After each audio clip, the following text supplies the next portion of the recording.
പള്ളിയിലേക്ക് വരുന്നതൊക്കെയും പടച്ചോൻ്റെ ഗസ്റ്റുകളാണ്.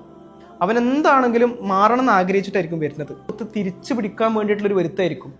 അത് നമ്മളുടെ നോട്ടം കൊണ്ടോ ഭാവം കൊണ്ടോ നമ്മളുടെ സംസാരം കൊണ്ടോ നമ്മൾ ഇല്ലാതാക്കി കളയരുത്.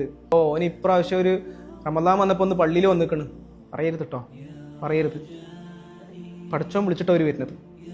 റമദാനിലെ ഓഫർ കമ്മിറ്റിക്കാർക്ക് മാത്രം കൊടുത്തതല്ല, സ്ഥിരം പള്ളിയിൽ വരുന്ന ആൾക്കാർക്ക് മാത്രം കൊടുത്തതല്ല, എല്ലാവർക്കും ഉള്ളതാ. അതിൽ നമ്മൾ എന്ത് ചെയ്യരുത്, നമ്മൾ സ്വയം പ്രഖ്യാപിതമായിട്ട് നമ്മൾ പഠിച്ചവൻ്റെ ആൾക്കാരായി മറ്റവരൊക്കെ അള്ളാഹു ആലം. ചിലപ്പോൾ ഈ കളിക്കണോനുണ്ടല്ലോ, വെറുതെ ആദ്യമായിട്ട് വന്നു നോക്കണവൻ ഓനായിരിക്കും പഠിച്ചവൻ്റെ മുന്നിൽ ഇന്നെക്കാളും നിങ്ങളെക്കാളും പഠിച്ചവന് ഇഷ്ടമുള്ള ആൾ ആരാന്ന് നമുക്കറിയില്ലല്ലോ. നമുക്ക് നമ്മളെ കാര്യം പോലും അറിയില്ലല്ലോ.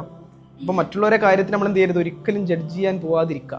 തറാവീഹ് നിസ്കരിക്കുന്ന സമയത്ത് ചിലപ്പോൾ കുട്ടികൾ അങ്ങോട്ടും ഇങ്ങോട്ടൊക്കെ ചില കളികളൊക്കെ കളിക്കും, ചെറിയ കളികളൊക്കെ കളിക്കും ഒരു. കാരണം ഒരു കുട്ടികളാണ്.